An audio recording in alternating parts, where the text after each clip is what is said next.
What's going on, everybody? Gentleman94 here. Welcome back to Ben Builds. The last episode, we worked a bit here on the Tiffy, doing the panel lines and also working on the inserts for the fuselage, and then gluing the wings to the fuselage itself. Everything looks fantastic. I love how the panel lines turned out. Everything is smooth. The seams are gone. We're ready to move on to the next step. And the next step for us, guys, is going to be the canopy. I want to go ahead and clean up the main part of the canopy and test fit it to the fuselage. First, we're going to be cleaning it up, taking off all these little side injection marks, and we're going to get this thing ready to go. We're going to test fit it onto the fuselage, make sure that it fits, and then we don't have any major fit issues. Then we're going to dip them in future and let them dry off camera. But before we do that, let's take our X-Acto knife, jeweler files, get this thing cleaned up. Now, there's also a side door we're going to have to play around with a bit, make sure that it fits nicely into the area. And there's a top window that we need to put on as well. But all of these fit decently enough. We have a little bit of a fit issue here on the front cowling area for the windscreen, but I think we'll be able to take care of that with a little bit of modification. Also here up at the front, we're going to need to make room for the gun sight. Now there's a photo etched bar that goes right across on the inside in front of the windscreen that holds the gun sight. So I want to make sure that that is level, clean, crisp, so we can go ahead and drop that photo etch part on there and glue it down. So I'm going to take my jeweler file and work a little bit here on evening this section out. I want to make sure that that canopy fits as snugly as possible. All right, guys, so we're going to move on here to some photo etch. Now, there's a lot of photo etch on this kit anyway, but we have a bit more to do before we're completely done. For example, we have an aerial support section we have to put in, and that requires 3 different parts, as well as a threshold for that car door version. So let's start with that threshold and get this cut out of the photo etch and get it glued on to the actual fuselage.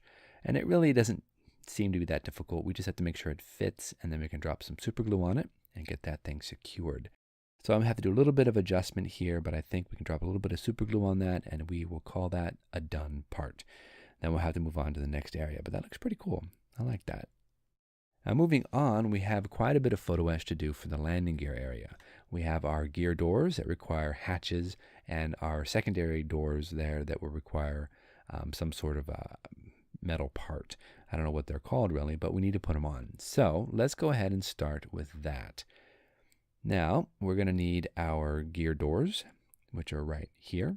And there's actually a part on there that is molded in. And it's horrible. It's actually decent looking, but I want to add the photo etch to it. I think that would add a nice little bit of realism, make it a bit more in scale as well. So let's go ahead and grab our jeweler files, and we are going to match this up and sand off the existing raised detail, which always makes me nervous because there's no going back once you take your sanding stick to your part. There's no going back after that.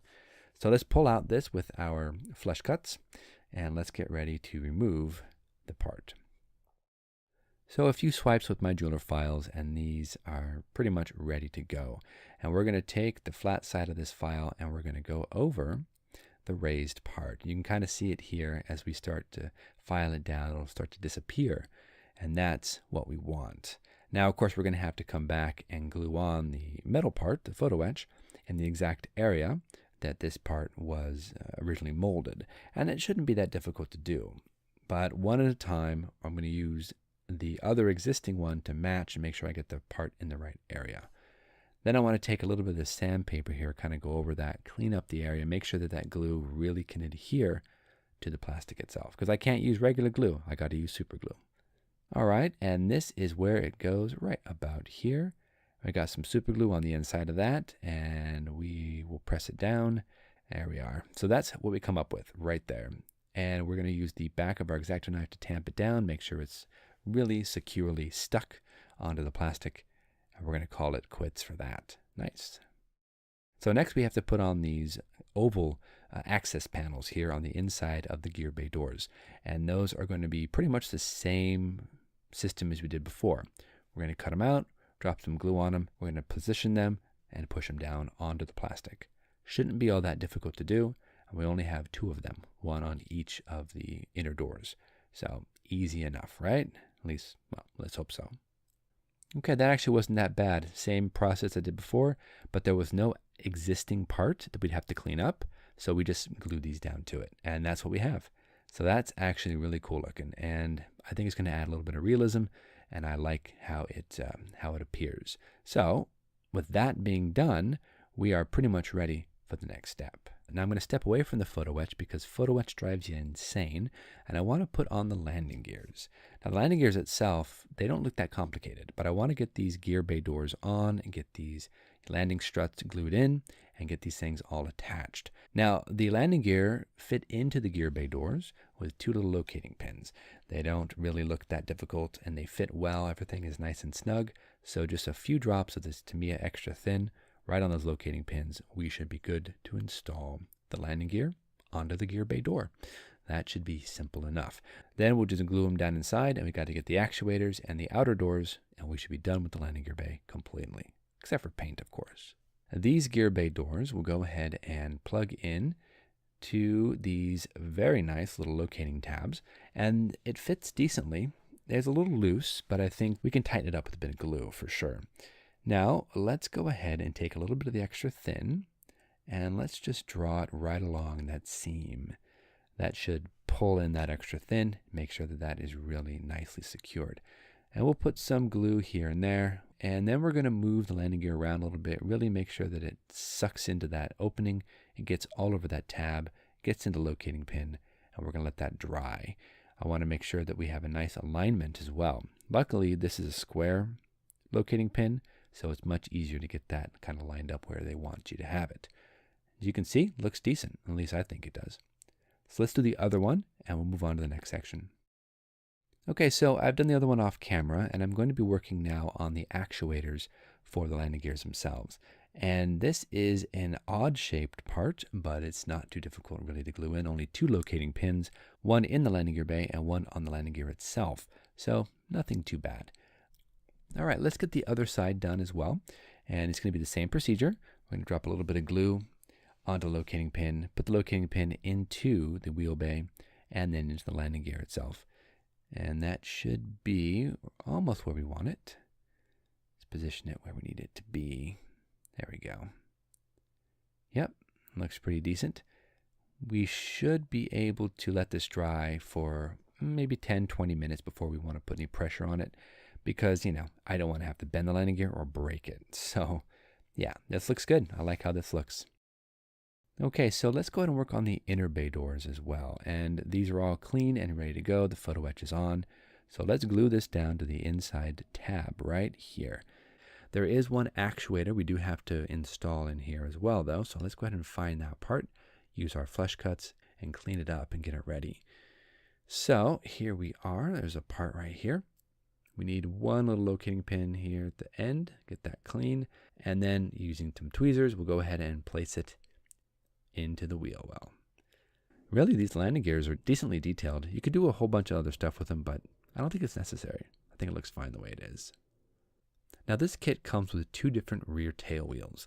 I've chosen the correct one that my instruction manual calls out for, and I'm just cleaning it up and getting it all ready to go.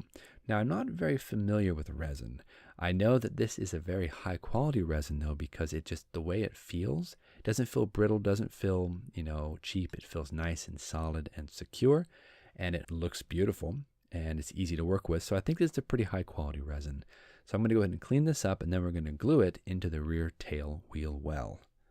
A little bit of super glue here just on the locating area, and then we'll put this wheel right into the locating hole there. There we are, and we'll just hold it a little bit, make sure it lines up, make sure it doesn't break or fall off, and we are good. Yeah, this is looking great. So much like the rear tail wheel, the main wheels have 2 different versions as well. I'm going to be using the ones that my instruction manual calls out, and they are absolutely beautiful. We're going to use our flush cuts though, and we're just going to cut off the casting block and get these things cleaned up and ready to go. And the resin itself is really quite nice. I really haven't had a lot of experience with the resin like I mentioned before, but you can tell this is high quality stuff. Super detailed, nicely molded, hardly any flash. you know, hardly any seam lines. Just a couple swipes of the jeweler file should take care of any of the molding residue that is remaining there off of the cutting block. We'll just use our sanding block there and sand a bit of that off. That looks pretty decent. And let's also take our jeweler file here and we'll file off a few of the little seams here that's left from the casting block. All right, these just press right on in. They have a nice weighted effect as well. So there's a slight bulge there at the bottom. You want to line that up and make sure that that looks where it's supposed to be. And just out of curiosity, man, that looks awesome. Okay, so let's go back to the photo etch because there's a couple extra areas we need to do, such as this aerial connection point there underneath the canopy. Now it's just 3 parts. We have the main section, we have a folded squared section, and we have a round section that I guess acts as some sort of attachment point for the actual aerial that goes down through the top of the canopy. Now these parts should be easy enough to assemble, so let's cut them all out and get to gluing. I'm going to use my needle nose pliers here and I'm going to fold these at nice right angles. This little square piece that glues onto the backboard, it's going to have to be folded 2 places, and yeah, 90-degree angles for both of those. They're actually pre-cut, so they fold nicely, and it's going to be attached to the fuselage right about here. So let me go ahead and mark it here with my X-Acto knife, and I'll grab my pin vise, and I want to make a little bit of a hole right where I want to start cutting a tab here. Then take my hobby knife, and I'm just going to work it back and forth, and I'm going to cut out a little tab for the actual brass part to fit down inside. All right, and that's what we come up with.